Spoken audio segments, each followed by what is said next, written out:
Rouge! Rouge! Vert! C'était-tu des cartes Pokémon? Non, c'est des cartes Magic. Hein. T'en as une en français qui date des années 90, Perte et Fracas. Et l'autre en anglais que j'ai acheté cet été aux États-Unis. OK. Trade Cracker Scout. Mais là, je pensais qu'on faisait un David nous éduque. Ah! David nous éduque sur Magic? Pas tout à fait. Je vais me servir de Magic pour vous amener dans une de mes réflexions actuelles. J'ai peur. J'ai peur. On est rendu à utiliser Magic pour me faire réfléchir. OK. Je me prête au jeu, là. C'est bon. Vas-y. J'ai hésité au début. Quand je travaillais sur l'épisode, j'avais 2 titres en tête. L'amour de la mécanique ou Trouver ce qu'on aime. L'amour de trouver ce qu'on aime? Ah, c'est bon, ça. Hein? Moi, amène-en les problèmes. Ouais.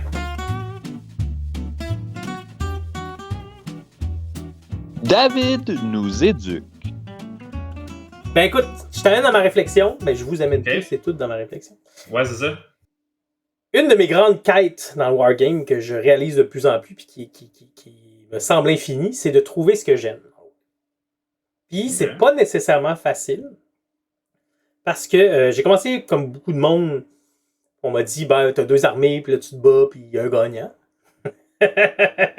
Puis je me suis rendu compte que tout dépendant avec qui je joue, ça veut pas dire la même chose. Puis ça, dépendant des règles qu'on utilise, c'est pas la même affaire non plus.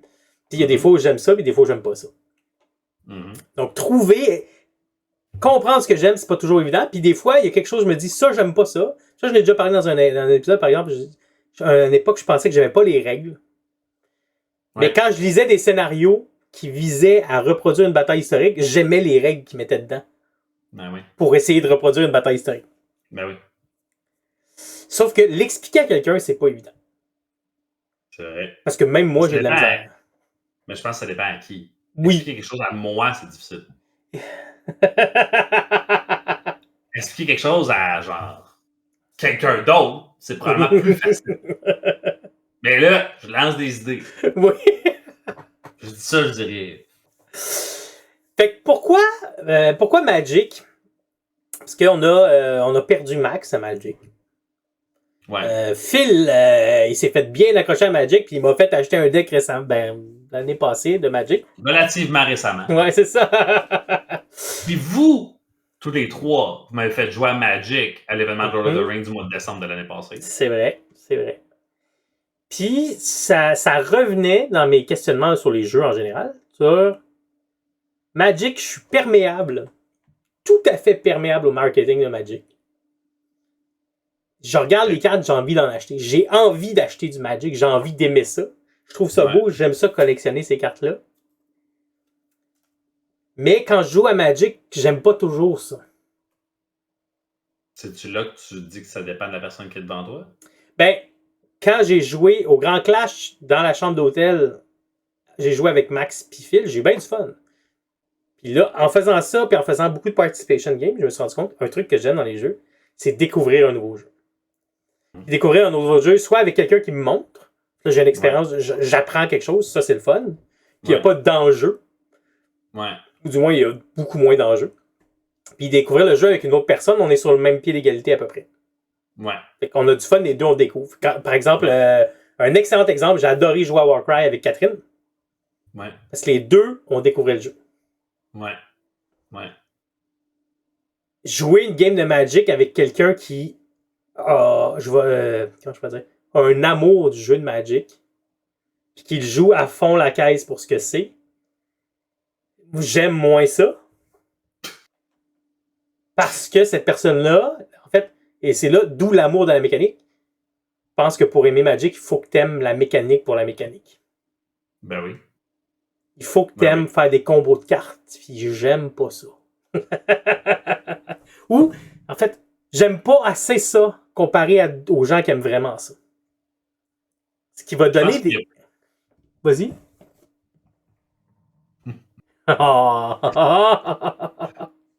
Je pense qu'il y a personne qui aime autant faire des combos de Magic même les gens qui aiment faire des combos à Magic savent pas à quel point ils aiment ça, faire des combos à Magic. Jusqu'à temps qu'ils rencontrent quelqu'un d'autre qui aime encore plus ça, faire des combos à Magic. Puis là, après ça, cette personne-là rencontre quelqu'un d'autre qui aime encore plus ça, faire des combos à Magic. Fait que je pense que cette chaîne-là arrête jamais. Comme il y a toujours quelqu'un d'autre qui aime plus ça que toi. Tu le rencontres un jour ou l'autre, soit par la force des choses, soit par un événement, soit parce que tu es rendu à une autre époque de ta vie et tu réalises que tu n'as pas le temps de gérer ça. Ça, c'est mon feeling. Ouais. Mais je pense que. Puis c'est drôle, j'en parlais avec une personne qui est venue. Fin de semaine, on joue à des trucs dans un chalet, puis il y a un gars qui arrive, puis là, je dis. Il y a mes amis qui veulent que je joue à Magic, là, je joue à Magic avec eux. Puis clairement. T'as l'air de quelqu'un qui subit. Ils veulent que je joue à Magic, là, je joue à Magic avec eux. C'est ça. C'est exactement comme ça que je réponds à Settlers of Catan, Risk et à Monopoly. Ils voulaient que je joue avec eux, fait que whatever. Donne-moi le deck le plus simple possible, puis ils m'ont donné un deck super fort. Mais qui est simple, c'est que tu mets des créatures sur la table. Mais même là, à l'époque où je jouais à Magic, à l'époque de cette carte rouge-là, là, t'as des cartes, tu payes, ils ont un effet. Là, j'avais des cartes où il y a 3 trucs à payer en 3 ordres différents avec 3 effets. Une carte avec une autre carte sur le côté. C'est beaucoup, beaucoup d'informations. Puis je pense que si tu joues beaucoup à Magic puis que tu es intéressé dans le jeu, c'est le fun parce qu'à un moment donné, tu dois avoir fait le tour de cette carte-là. Fait que là, d'avoir des mécaniques sur tes cartes que là, t'es virant. Je pense qu'il y a un fun à le faire. De la même façon que dans Age of Sigmar, il y a un fun à aller chercher la règle de la règle de la règle de la règle. Mais que si t'es un... Pour moi, qui est un joueur qui joue à plein de jeux, à un moment donné, il y a trop de règles. Parce que je ne vais pas jouer assez souvent à ce jeu-là pour aller à fond puis apprécier la profondeur de le buffet de règles. Le buffet de règles, c'est ça. Ouais.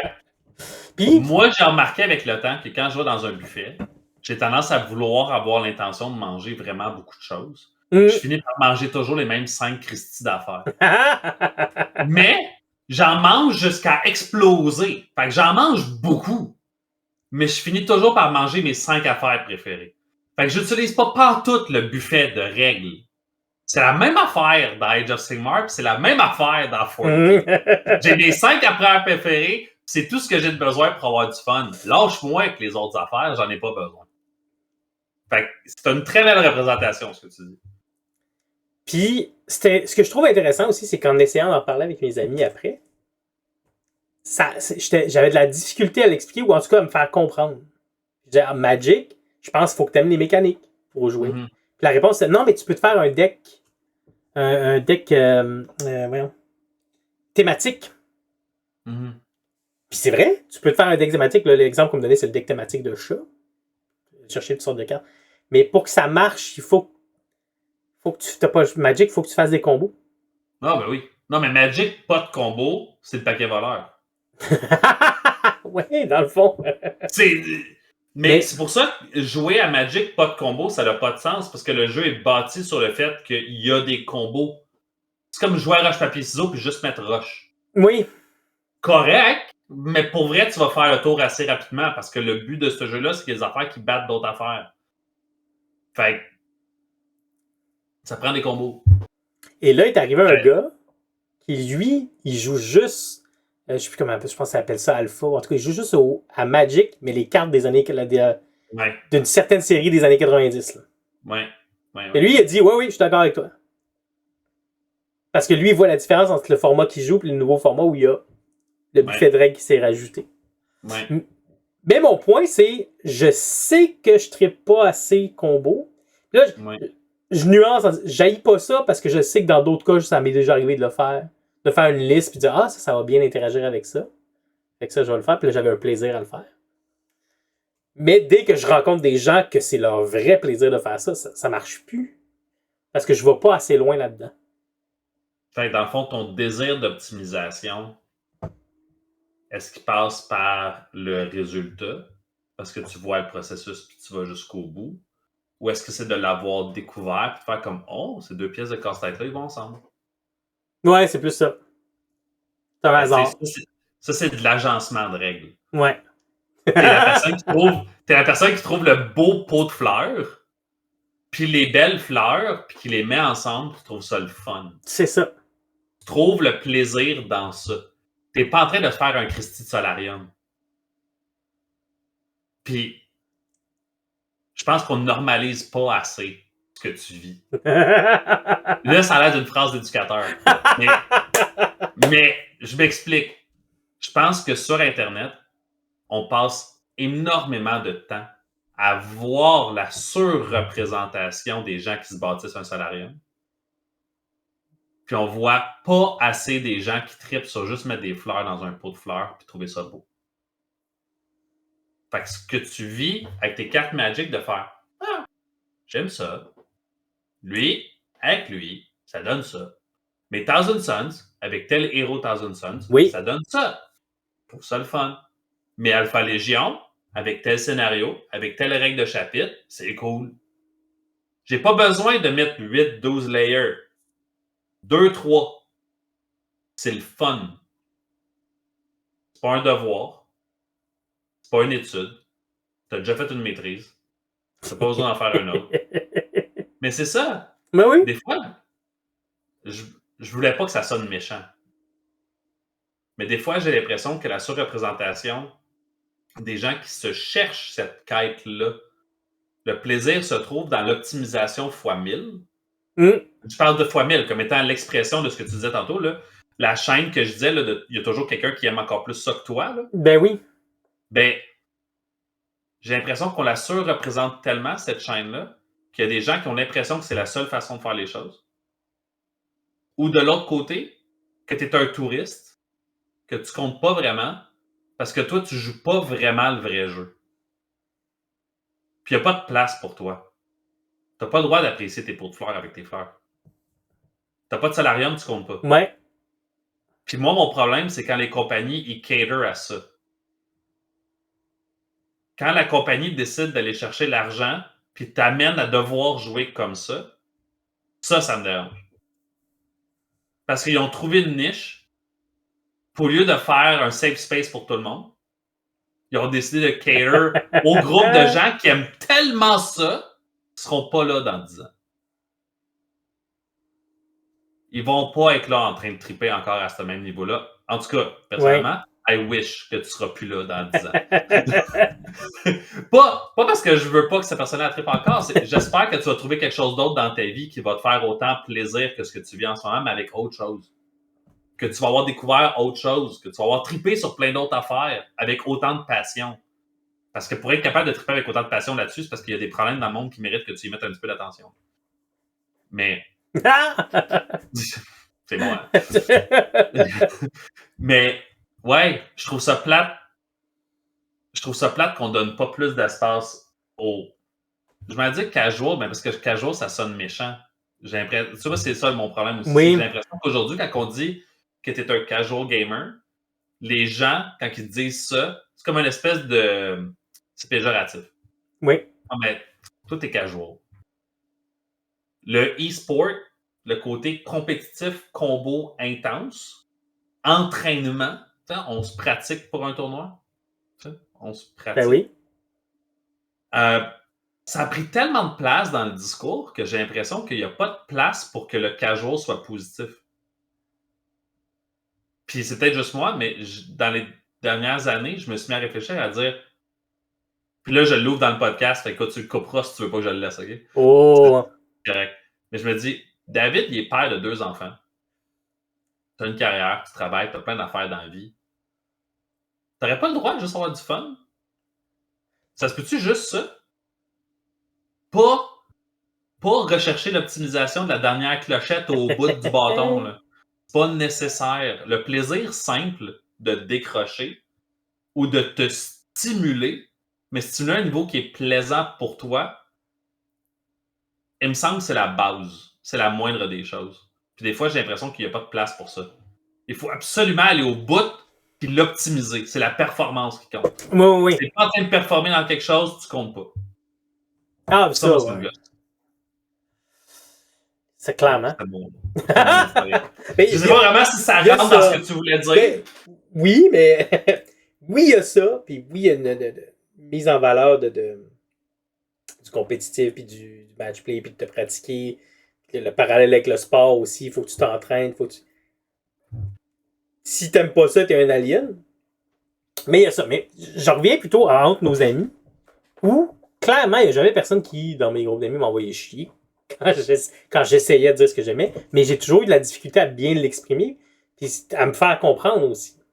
Puis ce qu'on sous-estime beaucoup, je pense, c'est le niveau de jeu aussi, où je vais jouer avec des amis qui vont dire non, mais je suis pas. J'ai pas sorti de liste compétitive. Ouais. Mais malgré tout, leur talent puis leur plaisir est dans l'optimisation, qui est pas la place que moi. Fait qu'on va quand même jouer, puis ça va quand même être donné quelque chose de weird, parce qu'on sera pas au même niveau. Parce que sa perception de lui-même ou de elle-même, elle est pas bonne. Oui. Ça manque un petit peu d'introspection et de nuance, là. Mais c'est pas facile, en tout cas. Je dis pas que c'est facile. Je saurais même pas me donner un niveau. On n'a pas d'échelle pour ça. Ah oui, il y en a une. Il y en a une? Ben, t'es pas un performant. Ah, oui, mais ok. C'est pas méchant. Oui. C'est pas quelqu'un qui cherche à performer. Tout à fait. Dans le jeu, je parle. Oui. Fait que tes amis qui, eux, sont déjà en train de faire leur deck, dans le but de performer. Attends 2 secondes. Je trouve ça drôle parce que tu dis c'est pas méchant. Puis clairement, moi, je le prends pas pour méchant. Mais le fait que tu te sentes obligé de le dire, ça donne une bonne idée d'à quel point on donne de la valeur à vouloir performer. Ouais. Puis que c'est difficile de penser qu'on veut pas performer. Puis je sais que c'est pas ça que tu veux.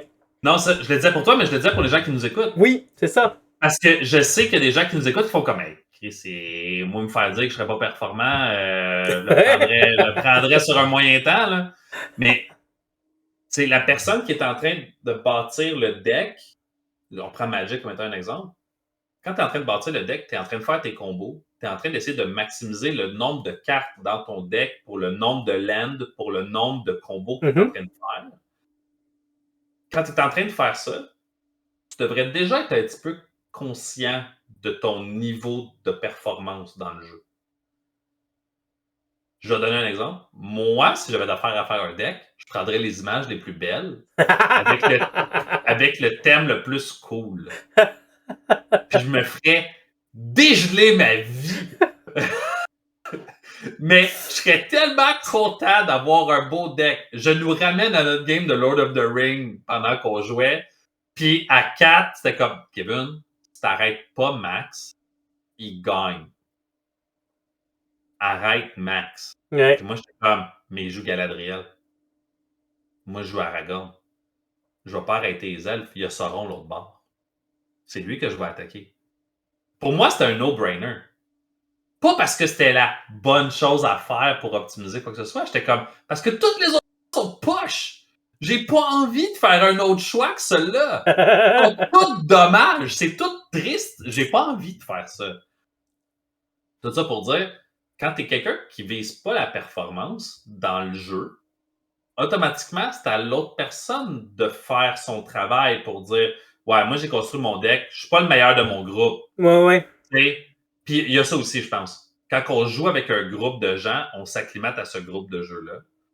Ce qui fait en sorte que la personne qui a ce groupe de jeu-là n'est pas le meilleur va penser qu'elle n'est pas bonne dans le jeu. Mais il est casual. Mais il est casual pour le groupe dans lequel est-ce qu'il est. Quand il joue avec quelqu'un comme toi puis moi, il va réaliser qu'il est pas mal plus compétitif que ce qui passait. C'est clair. Puis, encore une fois, c'est pas péjoratif ça non plus. C'est juste pour dire que l'élément de référence, la comparaison, peut pas être faite au même niveau parce qu'il a toujours joué dans ce niveau-là.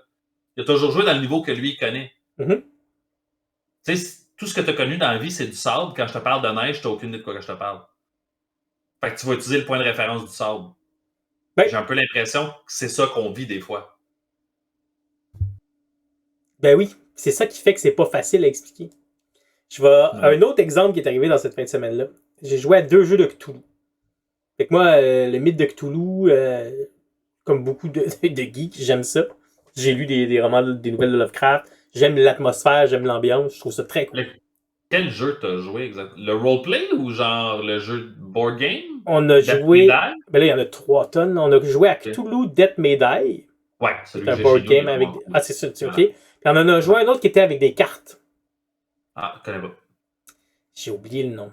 Mais c'est. Correct. Même principe. T'as des indicateurs, t'as un monstre à battre, puis t'as des trucs avec des cartes. Mécanique intéressante. Mais clairement, celui avec des cartes se rapproche de Magic. Puis j'avais. J'ai pas eu le même plaisir à le faire, puis j'ai eu besoin de l'aide des joueurs autour. Puis encore, c'était la première fois que je jouais aussi. Ouais. Puis à un moment donné, j'ai compris. Pareil comme à Magic, j'ai dit donne-moi le deck le plus simple. Fait qu'à un moment donné, j'ai compris la gamique. Fait que j'ai fait la gamique. On a réussi, puis c'est un jeu coop, fait que ça, j'aime ça. Puis on a joué à Cthulhu Death May Die. J'étais clairement plus investi dans Cthulhu Death May Die. Juste par le fait que je visualise la pièce avec ma figurine. Puis ce jeu-là, il est tellement cool. Puis parce le que contexte ça, narratif du scénario, il est malade. Puis t'as des mécaniques, hein? Il y a des mécaniques, il y a quelque chose à gérer. C'est un jeu de mécanique. Ce n'est que des mécaniques. Mais c'est pas sur des cartes. Puis c'est pas, en tout cas... Ça change tout. Mais c'est parce que tu contextualises la mécanique. Exact. Si tu contextualises la mécanique, tu te donnes une raison de vouloir y participer. Parce que l'amour de la mécanique par elle-même n'existe pas chez toi ou chez moi. Ouais.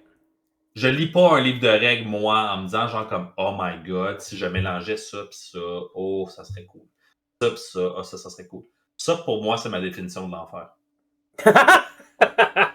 Comme... J'irais pas là, mais oui. Non. Pour moi, là, OK, j'aurais plus de plaisir à ce que ma blonde m'amène sa boule de laine pendant qu'elle fait du tricot puis qu'elle fait « Kevin, peux-tu refaire la boule de laine, s'il te plaît? Il y a une maille dedans. » Puis là, je la défais, puis je la refais. Puis là, c'est toujours pas correct. Je la redéfais, je la refais. Ça, c'est plus plaisant que de chercher des combos de règles dans un rulebook. C'est non. Pour moi, c'est non. C'est ça. Mais Death May Die, c'est un jeu que je ne connaissais pas jusqu'à la pandémie. Puis ce qui m'a vendu, c'est exactement ce que tu as dit. J'ai des salles, j'ai des figurines, et le rôle dans le scénario, il est très clair. Il y en a deux. Il y a l'aspect Cthulhu qui va arriver à un moment donné. Puis il y a toutes les mécaniques pour tenter de le prévenir et y répondre quand il arrive. Parce que les scénarios sont durs. Je ne sais pas comment est-ce que toi tu as vécu ça. Mais les scénarios sont durs, ce qui fait en sorte que il y a des très grandes chances qu'il se pointe. Puis tu n'as pas beaucoup de temps quand il se pointe. Ça va mal virer vraiment vite quand il est là. Puis les mécaniques de jeu sont liées à ça. Peu importe le personnage que tu prends. Peu importe le personnage. Les cultistes, s'il ne faut pas qu'ils te voient, il ne faut pas qu'ils te voient. La mécanique raconte le fait qu'il ne faut pas qu'ils te voient, puis les conséquences de quand ils te voient. C'est simple, c'est linéaire, c'est cohérent, c'est clair. Et je sais ce que moi j'ai à faire pour éviter que ça arrive, Toulouse, c'est éviter que les cultistes me voient. C'est cohérent. On fait toute la même affaire. C'est un jeu coop, fait que c'est encore mieux. Oui. Fait il n'y a pas d'optimisation combo contre quelqu'un. Puis la mécanique, tu peux pas vraiment l'optimiser. Ce que tu peux optimiser, c'est ton personnage. Oui. Je me trompe-tu? Je sais pas si tu peux... En tout cas, mais l'exemple qui me vient en tête, c'est, par exemple, on jouait avec Benoît. Bonjour, Benoît. Puis son personnage était... en tout cas, il y avait la maladie mentale que quand ça se déclenchait, il tuait tout le monde dans une pièce. Cool. Forcément, il faisait des choix pour être loin de nous. Oui. Et tu peux le voir comme une optimisation, mais en même temps, c'est une optimisation qui... Si le personnage est conscient de lui-même puis il sait que des fois, il part dans des rages psychotiques, il va faire attention aux gens qu'il veut protéger. Ben, puis je vais dire, moi, pour être quelqu'un qui travaille là-dedans, oui. Les gens ne sont pas toujours inconscients de leurs propres conditions. Ça peut arriver. Mais ça peut aussi arriver que tu es conscient de ta propre condition puis tu fasses comme, you know what? Moi, pour survivre dans la vie, je me tiens pas proche des gens. Ouais. Parce que si je me tiens trop proche des gens puis que je pogne cette rage meurtrière-là, je vais peut-être pogner quelqu'un à un moment donné ou un autre qui va mettre une balle dans la tête. Ça va mal finir. Fait que je protège les gens que j'aime et je me protège moi-même en me tenant loin des gens. Narrativement, ça a du sens. On a contextualisé le personnage. Puis dans chaque scénario, il y aurait un rôle différent, même si sa force, elle est à la même place. Oui.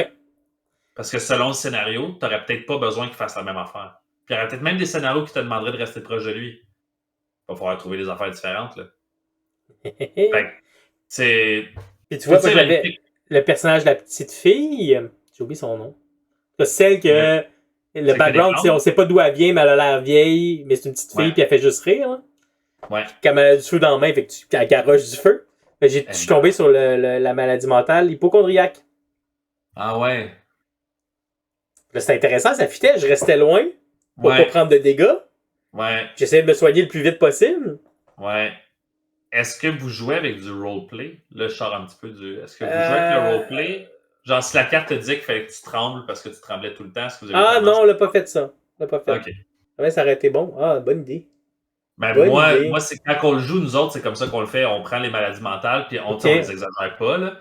Mais on est genre comme, ben, si t'es paranoïaque, tu vas avoir tendance, quand la personne te parle, à comme interpréter les choses comme au pire. Tout le temps. Fait que genre, mettons que je disais quelque chose, ben Sébastien, s'il y avait la paranoïa, ben il était genre comme, ouais, mais mettons que ça arrive. Mais là, moi, je savais qu'il y avait cette carte-là, fait que j'étais genre comme, OK, il faut que je trouve une façon. C'est pas de le convaincre, parce qu'il va finir par être d'accord quand même de toute façon, mais c'est de trouver une façon de pouvoir amener le personnage avec. C'est comme un petit mix de roleplay, pas roleplay, là, mais je trouvais ça cool, tu sais, ou de genre, tu t'échanges toujours à gauche. Tu sais, genre, ben, tu ne trosses pas la personne à ta droite. Ah, ben, ça veut dire que la personne à ma droite, quand elle me suggère quelque chose, je suis méfiant. Fait que physiquement, la personne change sa façon d'agir. Elle va pas faire exprès de faire rater le scénario, là. Mais ça va jouer comme là-dedans. En tout cas, moi, je trouvais que ça rajoutait un petit quelque chose de cool. Pas vraiment. Quelque chose de cool. Oui, c'est un bon exemple de même ambiance. Ça représente en théorie la même chose, des investigateurs qui investiguent sur le mythos, qui essaient de vaincre un ennemi de Cthulhu. Mais la façon dont c'est représenté va beaucoup affecter si j'ai aimé ça ou pas. OK. Et là, ça m'amènerait tellement à poser plein de questions. Je sais que l'épisode avance. Mais tu sais, parce que je me dis, on n'aurait pas le même hic, mettons, Power Gamer, Role Player dans les jeux de rôle. Je me rappelle l'époque où moi, j'étais un Power Gamer dans Donjon Dragon. Oui! Tu sais, je prenais les règles, les spells, les affaires, puis là, je les mettais ensemble, puis là, clac, clac, clac. Puis mon but, c'était, peu importe le Dungeon Master que j'ai, pour vrai, m'a planté ce que tu me proposes. Peu importe, j'ai une solution. C'était ça ma pensée quand j'étais comme adolescent, là. Jeune adulte, adolescent. Parce que mon but, c'était de péter le jeu. Je voulais péter le jeu, je voulais être sûr de gagner. C'était ça. Je gagnais Donjon Dragon. Puis à un moment donné, je pense que c'était la même chose. Dans Warhammer Fantasy, quand j'ai commencé, c'était la même affaire. J'optimisais mes listes. J'allais chercher le maximum d'affaires que j'étais capable. Puis à un moment donné, il y a comme un déclic qui s'est fait parce que j'ai fait genre, pourquoi j'ai plus de fun? Pourquoi les gens autour de moi, je suis pas capable de pouvoir jouer avec telle personne et avec telle personne? Parce qu'au bout de la ligne, j'étais plus capable de jouer avec certains de mes amis. Aïe aïe. Tu sais, à Donjon Dragon, à un moment donné, ben, on évolue. C'est la même affaire dans le Wargame, tu sais. Oui. T'évolues, puis là, tu réalises que ce que t'aimes, c'est plus le roleplay. Ben là, automatiquement, quand tu réalises que ce que t'aimes plus, c'est du roleplay, ben tu joues moins avec Kevin. Parce que Kevin, c'est un power gamer. Fait que là, mes groupes de donjons devenaient juste des games de power gamer. Puis les autres qui se faisaient des games ailleurs, ben j'étais pas invité. Puis je comprenais pas parce qu'on passait des soirées ensemble, on avait du fun ensemble, c'était des amis. Je veux dire, on a du fun. Fait que pourquoi est-ce que tu m'invites pas? Je comprends pas. C'était la même affaire à Warhammer Fantasy. Quand je jouais avec Seb, puis que je jouais avec mes Dark Elves, puis qu'on a fait une game, la game fatidique de Warhammer Fantasy. Il a fait 1h30, 2 heures de char dans le trafic pour venir jouer au centre-ville de Montréal. On a fini ma journée de travail à 9h. On a fermé le magasin. J'ai déployé mon armée. Il a déployé son armée. Ça nous a pris 1 heure. Puis en dedans de moins de 20 minutes, à ma première phase de magie, j'avais enlevé le tiers, si c'est pas la moitié de son armée, avec un spell.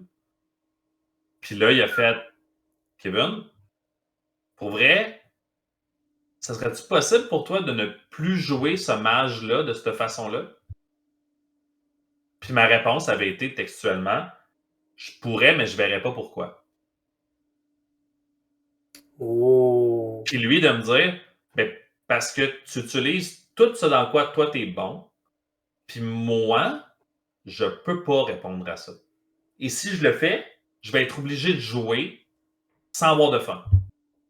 Parce que c'est pas ça que j'aime. Puis j'ai fait... OK. J'ai des devoirs à faire. Mais des devoirs sur moi. Comment moi je m'adapte si au bout de la ligne je suis parti de je verrais pas pourquoi est-ce que je ferais les choses autrement. C'était moi le problème. Dans le fait que je voulais jouer avec lui. Oui, c'est pas lui ça. le problème. Je ne suis pas un problème. Je peux trouver d'autres joueurs qui jouent comme moi. Mais j'étais le problème dans mon envie de jouer avec mon ami. Et c'était la même chose à Donjon Dragon. Comme je jouais Power Gaming, toutes les games de roleplay dans lesquelles est-ce que j'embarquais, je m'en rendais pas compte, mais je les rendais pas le fun.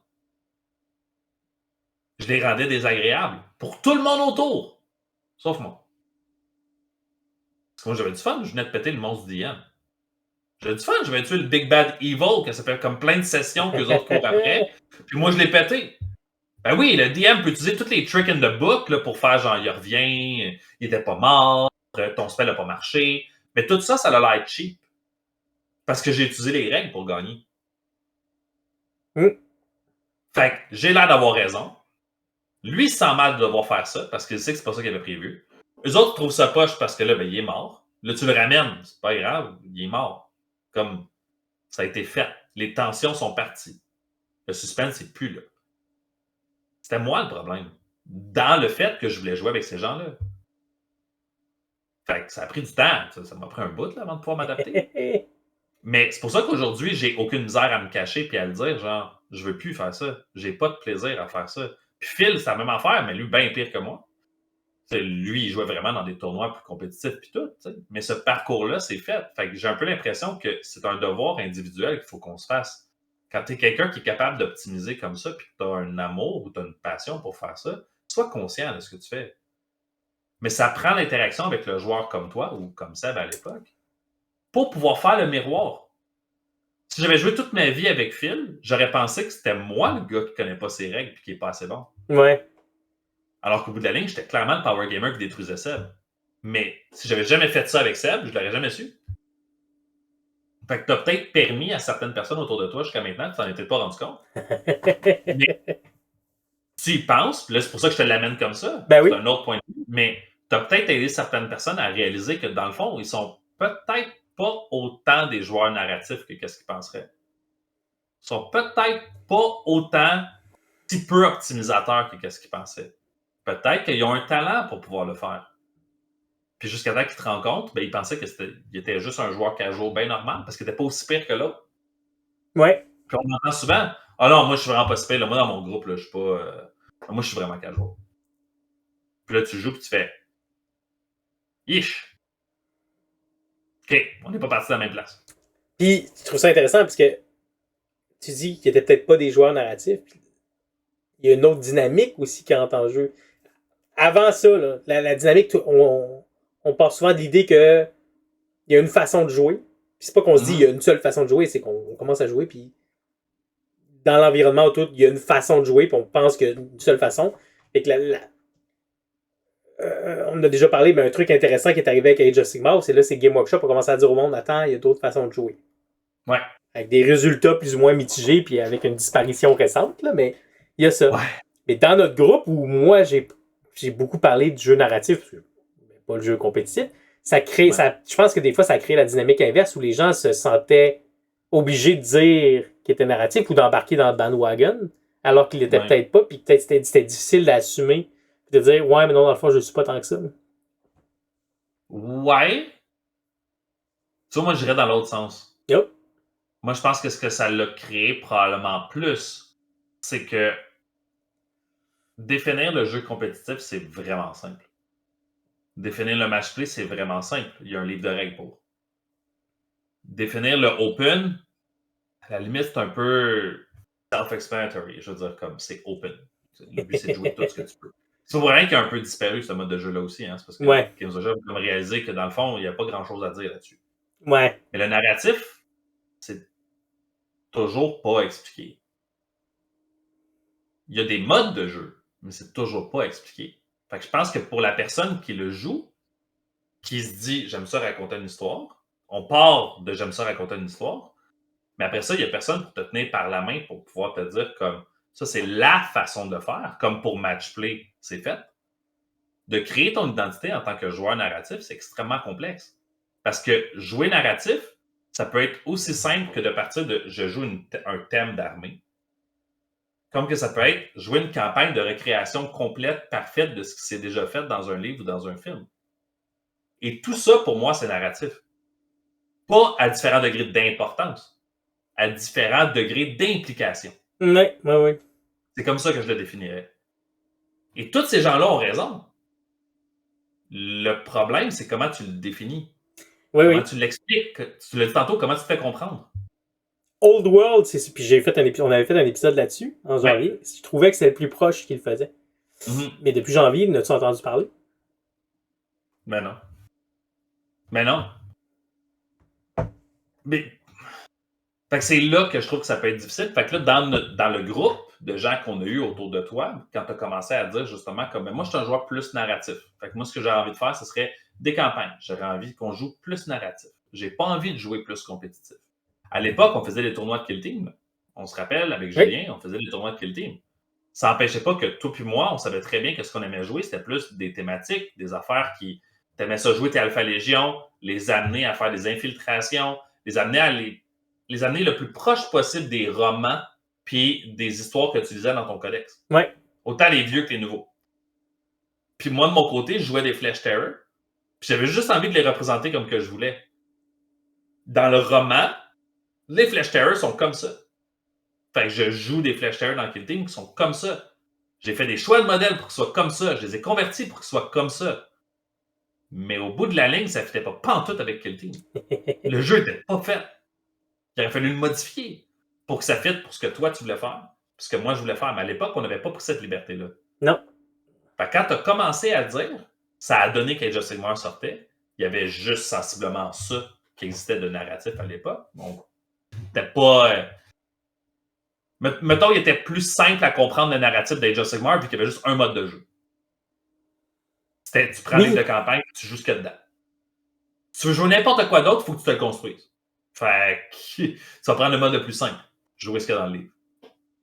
Tu as commencé à bâtir cette identité-là, puis je pense que les gens autour, oui, dans le but de vouloir jouer avec toi, mais aussi dans le but de dire, ben, il y a quelque chose de différent.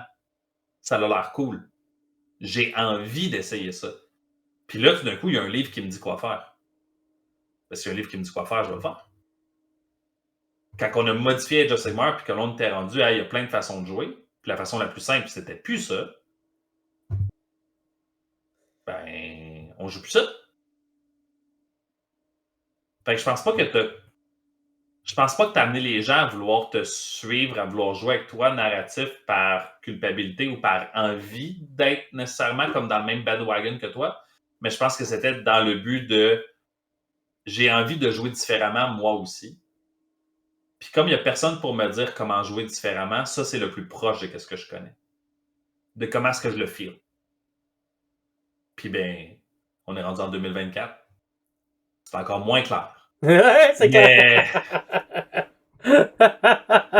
Mais je pense que ta recherche, ta recherche de cette identité-là, elle est noble, puis je la vois depuis plusieurs années. Puis je pense que tu la recherches à travers tous les nouveaux jeux, puis c'est peut-être lié, dans l'épisode précédent, on parlait de que tu aimais ça essayer plein de nouveaux jeux. Oui. Ben, je pense que cette quête-là est répondue par cette action-là. Ce besoin de découvrir ce que tu aimes dans le monde du hobby, ou dans les hobbies, ben, tu peux probablement plus le découvrir à force d'explorer. Tu as besoin d'exploration. Puis Magic peut faire partie de l'exploration. Ben oui, tout à fait. Oui. Puis, mais là, je m'excuse. T'as-tu eu du fun à jouer à Magic? Ou ça t'a amené plus de réflexion que de plaisir? Plus de réflexion.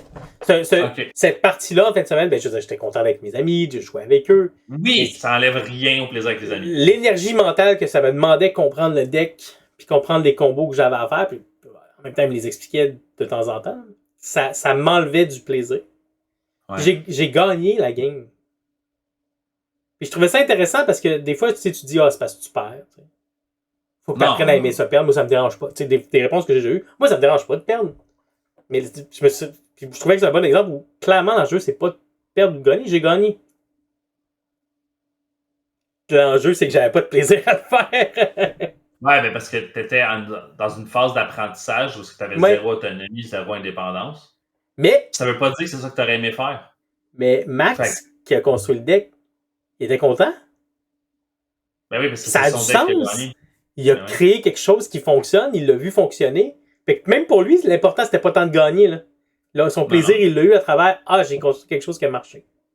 Ouais. Mais est-ce que ça marche parce que tu as gagné? Est-ce que gagner est la concrétisation de ça marche? Pas nécessairement. Ça pourrait bien marcher, puis on aurait pu être capable d'expliquer que le deck a bien marché, mais l'autre avait un meilleur deck. On aurait pu. Oui.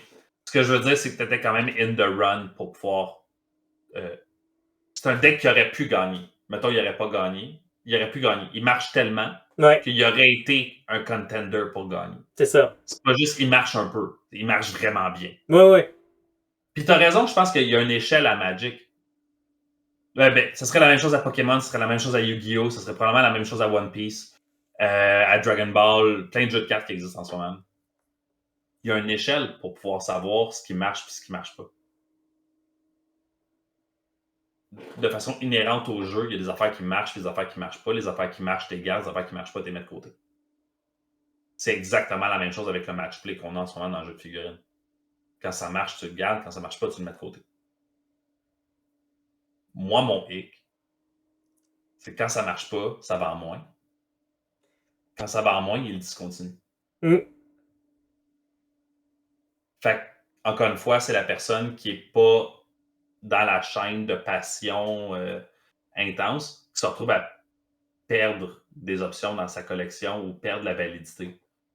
Puis Magic, je pense pas qu'ils discontinuent les produits parce qu'ils sont moins... ces cartes-là sont moins jouées, mettons. Parce que c'est un petit peu différent avec Magic, c'est que tu achètes des paquets de cartes. C'est ça. Là, c'est dommage que Phil soit pas avec nous pour ce bout-là, mais... Oui, c'est vrai. Mais clairement, il y a le Power 9, je pense, qu'ils ne referont jamais. C'est des vieilles cartes de l'époque qui sont tellement forts qu'ils ne referont pas. Puis après ça, ils font juste des saisons après saison après saison. Fait que tu peux jouer avec tes vieux paquets, mais un des plaisirs, j'ai l'impression, c'est de jouer avec les nouvelles cartes ou avec celles qui sont autorisées. Ouais. Après ça, chacun peut jouer avec son format. Fait que j'ai l'impression qu'ils s'en sortent mieux là-dessus. Ben là, j'ai vu qu'il y en a une d'Halloween qui s'en vient, là, fait que je te l'ai dit tantôt. Là, moi, j'étais un petit peu... je te l'ai dit hors caméra, là, mais j'étais un petit peu tenté de m'acheter un deck de Magic juste parce que le deck d'Halloween, il avait l'air cool. Je ne savais pas c'était quoi le nom. Là. J'appelle ça le deck d'Halloween, là, mais c'était un deck d'horreur. Ça avait l'air vraiment... Peut-être une série ou une saison, je sais pas. Je sais pas. Ben ouais, ils font des releases comme ça, des sorties, ou est-ce que c'est des decks, des séries thématiques, là? Ben, le deck thématique de Baldur's Gate m'avait vraiment tenté. Là. Ah ouais? Ouais, j'étais comme Baldur's Gate, c'est tellement cool comme jeu. Bah, jouer à Magic et Baldur's Gate, ça pourrait être nice. Lord of the Rings, même affaire. 40K, même affaire. Par contre, j'ai jamais acheté. Je suis jamais allé là-dedans. Mais ça, c'est parce que... Ouais. Mais j'étais tenté. Parce qu'un peu comme toi, je trouvais que les images sont belles, le thème est cool. C'est attirant. Mais à chaque fois, parce que c'était attirant pour moi, ça n'a jamais été assez pour que j'oublie le fait que quand je vais les jouer, c'est ça. J'aurais pas plaisir. Exactement. Puis ça, c'est un autre truc intéressant. Quand on parle de savoir ce qu'on aime et tout ça. Ils ont fait un deck de 40K. Ils ont fait une série de 40K que je trouvais super cool. Ils ont fait une série de Fallout qui avait l'air très cool. Celle de Strad aussi, il avait l'air pas pire. Ou en tout cas, c'était un truc de vampire. Puis ils ont fait Doctor Who. Tout ça. Ça marche bien, ça vend bien, c'est des bons produits. Mais quand j'ai joué la game avec nos decks qui étaient plutôt médiéval fantastique, puis qu'il y a quelqu'un qui est sorti le 13e Doctor Who, je juge pas. Je pense que la personne a du fun, je suis content que la personne. Moi, ça m'a. J'ai fait je suis plus dans l'ambiance là. Un instant.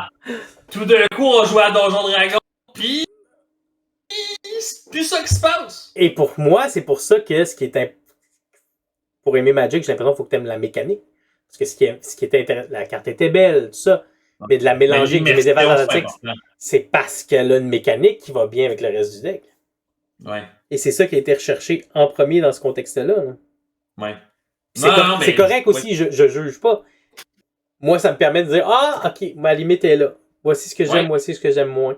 Mais ça veut pas dire que cette personne devrait jouer comme ça. Au contraire, là, je veux dire. Si vous aimez ça, faites-le. Mais je pense que c'est là que c'est important aussi, de voir. Tu ne dis pas les mécaniques, c'est pas important. Comme à l'époque, tu disais j'aime pas les règles. En réalité, c'est pas que t'aimais pas les règles. C'est ça. Tu n'aimais pas la façon de ce qu'ils représentaient. Comment ils représentaient, à quoi ils servaient. La règle n'est pas un problème si elle est attachée de façon cohérente à quelque chose. Oui. Ça peut être à une mécanique. Comme Magic. Oui. Ça peut être à un narratif pour un scénario. Toi, c'est ce chemin-là qui est plus important. Qui te fait plus plaisir. Ça ne veut pas dire que tu n'as pas d'appréciation pour la mécanique. Souvent, à job, j'ai souvent tendance à mentionner les choses en pourcentage. Peut-être parce que je travaille avec des ingénieurs. Mais c'est pas j'aime pas quelque chose, fait que c'est 0%. J'aime pas quelque chose, c'est peut-être 10%. Fait que la mécanique peut être importante pour toi à 20%. Ça veut pas dire que tu les aimes pas. Ça veut juste dire que tu as moins d'appréciation pour ça que pour l'autre affaire à laquelle est-ce qu'elle est attachée pour pouvoir lui donner du sens. Donc, cette autre affaire-là aurait un plus haut pourcentage pour pouvoir faire vivre celle-là. Fait qu'un coup, tu as tout mis en une espèce de diagramme de pourcentage.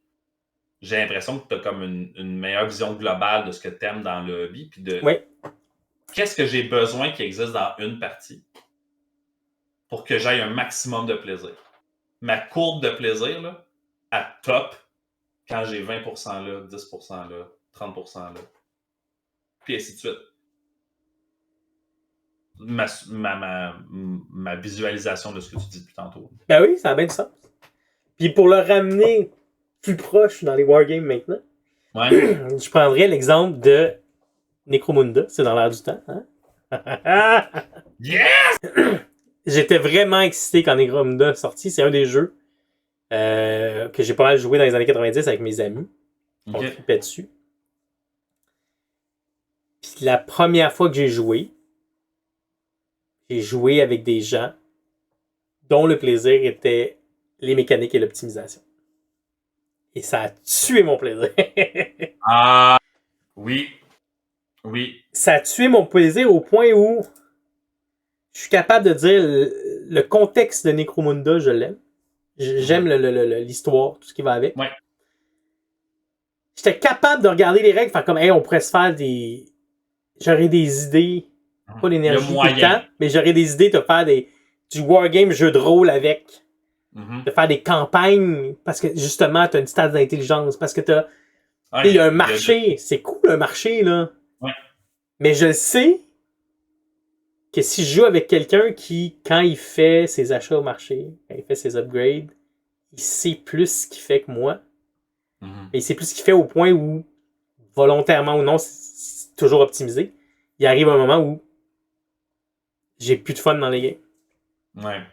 J'ai plus de fun dans les games parce que le gars a fait un gang de lacs hyper thématique, mais qui est basé sur sa carte qui ferme les lumières. Puis tous ces gars ont des goggles, puis moi j'ai rien pour gérer ça. Parce que là, moi je suis devant le fait que, mais là, avec mon gang, il faut que je gère toutes les situations de toutes les cartes spéciales de toutes les gangs, ça marchera pas. J'aurais pas de plaisir à aller lire ce que l'autre gang fait pour me préparer à le faire, parce que je suis plus dans. Hey, je suis en train de monter un gang, puis c'est du monde comme ça. On est dans la mécanique. On est dans la mécanique. Ben, j'ai aucune idée on est rendu à combien de temps dans l'épisode. Mais, une des choses que j'ai réalisées à force de triper sur Necromunda, je me suis mis à consommer beaucoup plus de vidéos, beaucoup plus de podcasts. Je me suis mis à me promener un peu partout. Puis évidemment que ceux qui m'accrochent le plus, c'est ceux qui parlent de narratif. Ceux qui font des campagnes, ceux qui font, je m'excuse de l'expression, le vrai Necromunda. Ils vont chercher le maximum de ce que Necromunda peut offrir. Puis ils n'ont pas peur de dire non, ça, tu feras pas ça. Et une des choses que j'ai appris qui me ramène à mes années de Donjon Dragon, ben, je joue encore, là, mais quand j'étais plus régulièrement DM, c'est que l'arbitrator, c'est lui qui met le frame. Ouais. Si l'arbitrator, il autorise ça, il encourage toutes les autres à faire pareil.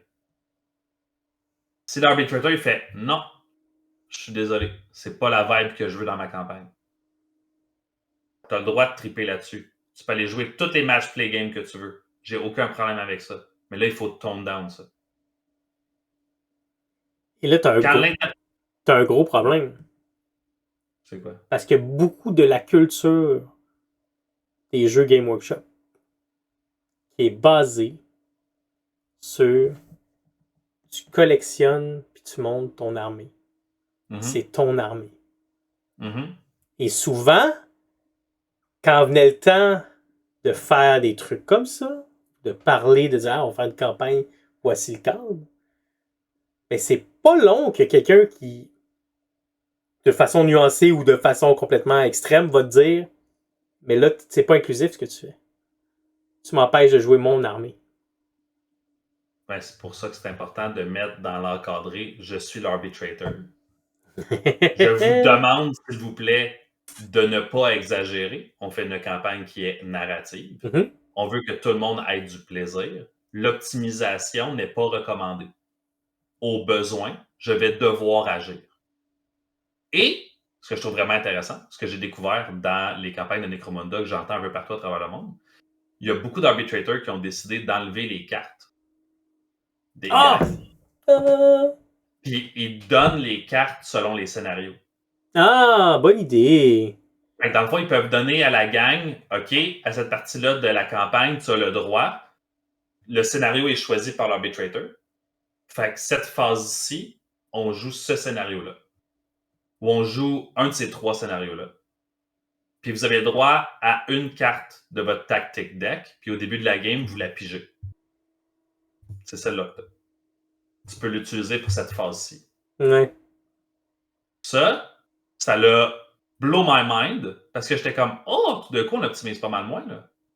Ben, c'est clair. Parce qu'il y a une partie de hasard. Le scénario, il est choisi par l'arbitrator pour représenter la phase de l'histoire qu'on joue. Un exemple que j'entendais, c'était, si tu joues dans les Ash Waste, il y a des scénarios de course de char. Ben, si la course de char mène à un marché, le deuxième scénario dans la phase 2, ça serait une bataille dans un marché. Ben, c'est ça le scénario qui est choisi. Scénario 1, course de char. Scénario 2, bataille dans un marché. Ben, les terrains représentent le scénario 1, puis les terrains représentent le scénario 2. Les cartes tactiques qui sont possibles d'être utilisées sont choisies ou, au hasard, sort à ce moment-là. Tu peux la garder pour un prochain scénario si elle ne s'utilise pas, ou tu peux ne pas la garder. Ça m'a aidé à voir ça comme un role-playing game. Puis moi, c'est déjà un peu comme ça que je fonctionne dans Warcry. Là. Fait que c'était pas quelque chose qui me... C'est pas quelque chose qui m'étonnait nécessairement. Ouais.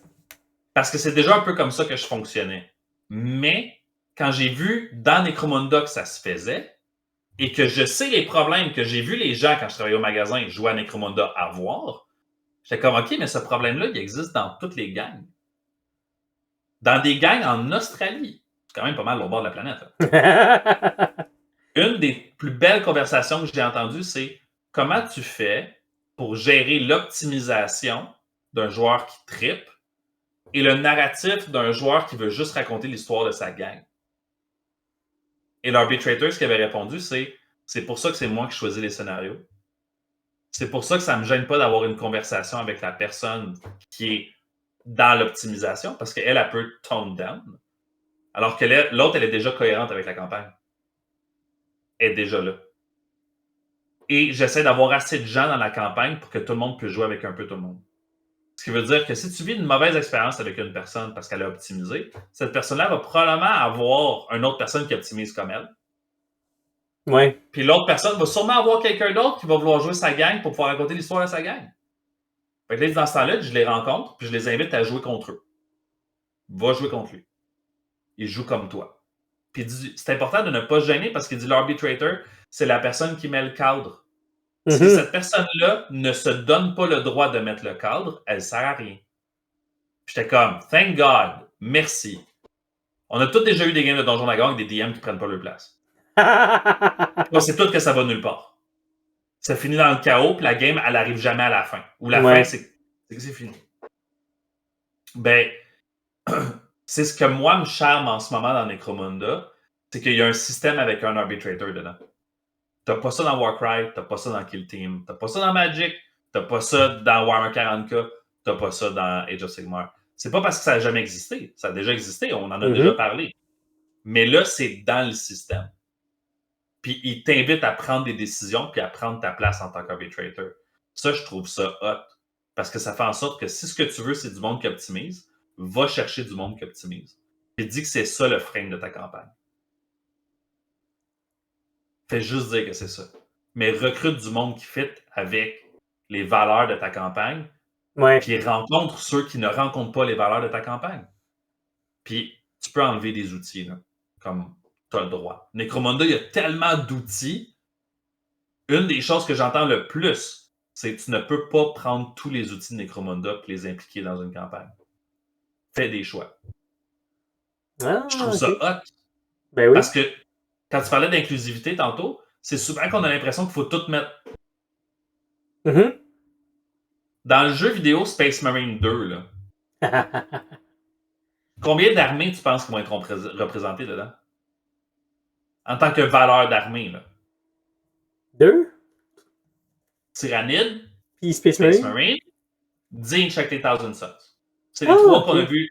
C'est les trois qu'on a vus jusqu'à maintenant. Hey, rajoute-en une quatrième si tu veux. On est quand même vraiment loin des 14, 16.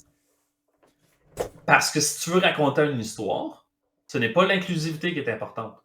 C'est l'histoire. Ben non, c'est ça. Oui. Mais quand... Ouais. Étant donné que ce qui est encouragé, c'est de collectionner une armée. Quand t'es dans un groupe de gens, t'as des gens qui ont fait ça.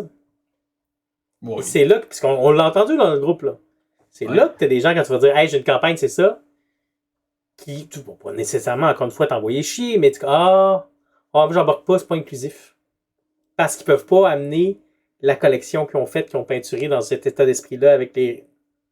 Ben oui. Puis je comprends. Si je m'en vais jouer à Magic avec toi puis que tu joues Commander, puis je te dis, mais j'aime ça, moi, faire mes decks. J'aime vraiment ça. Puis tu te dis, ouais, mais notre événement, c'est un événement Commander. Je suis vraiment désolé. Est-ce que cette conversation-là va durer plus longtemps que ce qu'on vient d'avoir là? Non. Parce que c'est pas nécessaire. La personne qui vient comprend que malheureusement, ce qu'elle aime faire, c'est pas avec cet événement-là. Ça fait pas en sorte que tu es une mauvaise personne ou que l'autre personne est une mauvaise personne. L'événement qui a été fait est un événement qui était choisi comme étant Commander. C'est tout. Si je vais voir un film des Avengers au cinéma, je vais pas rentrer dans la salle en disant « En tout cas, je trouve ça dommage, c'est pas Mary Poppins. » Tu peux être déçu de pas être tombé sur Mary Poppins si tu veux, mais il y avait une belle grosse affiche dans l'entrée qui disait que c'était un film des Avengers. Là, ta Games Workshop t'encourage à collectionner une armée. C'est vrai. Elle t'encourage à aimer ton armée, à t'identifier à ton armée, à lire sur ton armée, à triper sur ton armée. Et c'est vraiment dommage quand un projet n'est pas inclusif pour ce que toi, tu es en train de faire. C'est dommage. C'est vrai. Mais c'est tout. C'est pas contre toi. C'est pas personnel. C'est pas dans le but de dire que tu comptes pas. C'est dans le but de dire l'histoire qui a été choisie, l'événement qui a été choisi, ne va pas dans le même sens que ce que toi, tu collectionnes. Ben oui. Tout comme toutes les autres personnes qui sont dans la même position que toi. Si toi, tu as envie d'avoir quelque chose qui est inclusif avec ce que toi, tu fais, ben, tu peux le faire. Fais-le. L'événement Commander, l'événement bâti ton propre deck. Ben oui. Et tout, là, j'utilise Magic parce que c'est l'exemple qu'on avait au début de l'épisode. Mais si ce que t'aimes, t'es capable de pouvoir trouver quelque chose, puis tu décides d'en faire un événement, choisis la nature, choisis la couleur, choisis les valeurs de ton événement, puis respecte-les.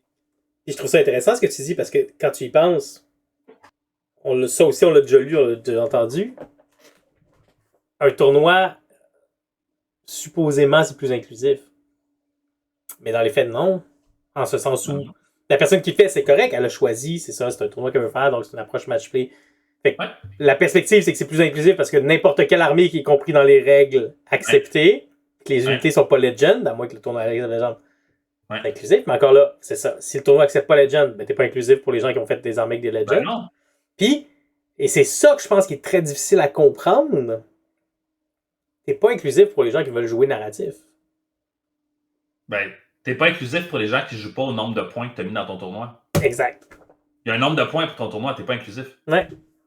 Inclusif, c'est un mot qui est très très large, mais si c'est un tournoi de 2000 points, tu viens pas avec 1500? Non. C'est pas inclusif. Mais c'est pas grave que ça soit pas inclusif. Mais non, c'est ça, oui. Tu as le droit de ne pas être inclusif. Tu as choisi la nature de ton événement. À job, j'anime des ateliers. Le thème de mon atelier, si c'est la procrastination, je ne vais pas te parler d'anxiété. Je vais peut-être l'accrocher un petit peu, mais ce ne sera pas ça le thème. Pour ça, si tu es là pour entendre parler d'anxiété et que tu es déçu, je suis désolé, c'était pas ça le thème de l'événement. Comme on peut pas... Il n'y a rien de plus beau qu'un événement qui sait ce qu'il est. Oui. Il n'y a rien de plus beau qu'un jeu qui sait ce qu'il est censé représenter. Un jeu qui ne connaît pas ce qu'il est censé être, on connaît tout ça, ça s'appelle Monopoly. C'est pas vrai. Génial. Mais la nature du jeu, quand tu bâtis ton événement, c'est super important que tu ailles jouer sur cette corde-là de c'est quoi la valeur de mon événement. Ouais. Fait que si toi, tu fais un événement de Bolt Action sur la Deuxième Guerre mondiale, je me pointerai pas avec une armée qui n'a pas fité avec la Deuxième Guerre mondiale. Je ne vais pas venir avec Napoléon.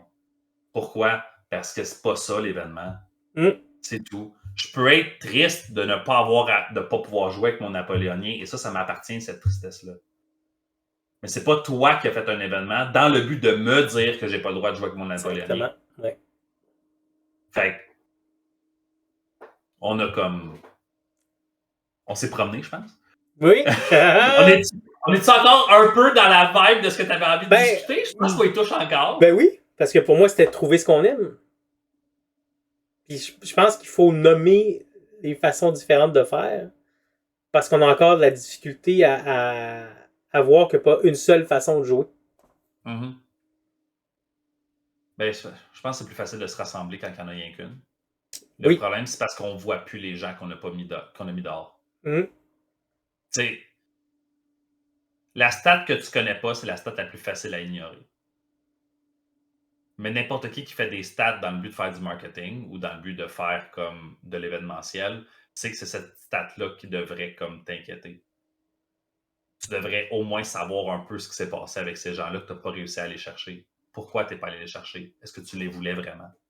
C'est ça la question qu'il faut que tu te poses. Ouais. L'événement du 3 novembre qu'on s'en va faire, là, c'est un événement basé sur Warcry. Je sais que c'est ça le système de jeu qu'on va jouer. Je suis sûr qu'il y a des gens qui vont se dire comme « Oh mon Dieu, j'aurais préféré que ça soit X. J'ai déjà cette armée-là pour pouvoir jouer. J'aurais aimé que ça soit ça. » Et ma réponse, c'est hey, « Je suis vraiment désolé. J'aurais aimé ça pour pouvoir te donner l'événement que tu aurais voulu. Ça va être une prochaine fois. Écris-moi. Ça va me faire plaisir de te bâtir un événement là-dessus. Mais là, l'événement qu'on fait le 3 novembre, c'est basé sur Warcraft. » On sait qu'il y a Derek qui aimerait ça qu'on fasse l'événement en Belgique.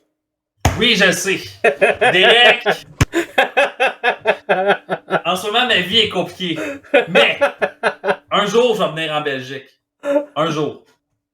I hope que tu vas encore avoir envie de nous parler. Si possible, je vais essayer de venir avec David et Phil. Ben oui! Mais je ne sais pas s'ils vont t'offrir un voyage au complet avec moi. Comme, il y a une raison pour laquelle est-ce que ce podcast-là se fait à distance. Hein? C'est parce que... Ils peuvent pas être longtemps dans la même pièce que moi. Là. On s'est pas retrouvés dans la même pièce en train de faire une activité durant 10 heures de temps depuis le challenge tyrannide de la 10e édition. Ça fait 1 an de ça. On n'est toujours pas revenu avec notre batterie full à cause de moi. Fait que... Ouais. Peut-être avec des médicaments. La blonde, elle m'a dit souvent. Oh! TDAH non médicamenté. Voilà. C'est ça. C'est ça. Ah, mais c'était cool, David. Là, si tu avais d'autres choses à dire, on peut continuer. J'avais un peu l'impression qu'on avait fait un petit peu on a fait pas mal le tour. Mais ma conclusion, je dirais. Ouais. Tout ce qu'on vous a parlé, le but, c'était pas de stigmatiser ou de dire il y a des bonnes façons et des mauvaises façons. Au contraire.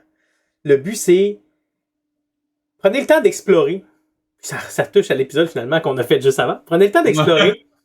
Essayez des affaires pour voir ce que vous aimez. Ça se peut que vous soyez déjà en train d'aimer ce que vous aimez faire, mais comme d'explorer, ça vous permet de le confirmer.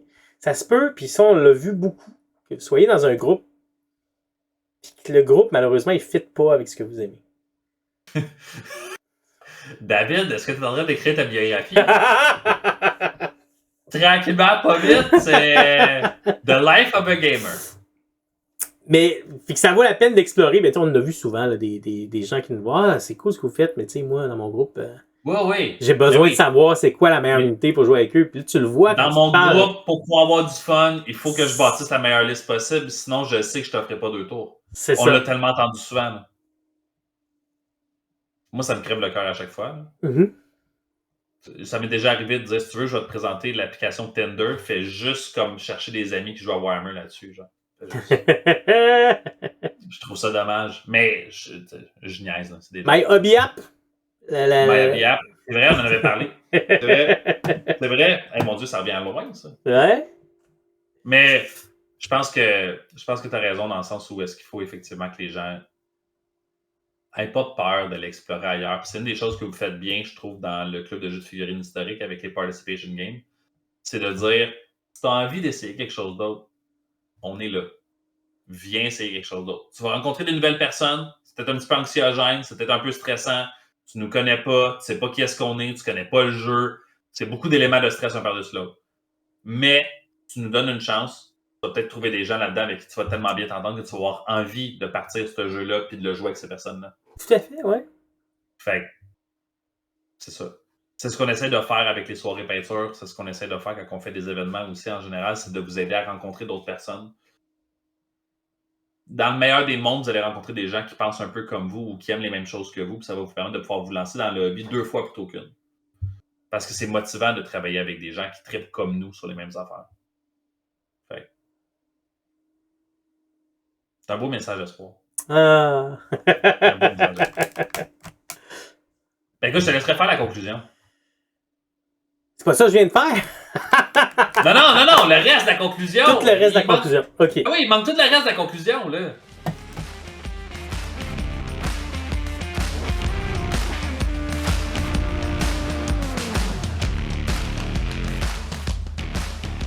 Bon, ben, écoutez, j'espère que vous avez apprécié cet épisode. Tu me regardes avec beaucoup trop d'intensité.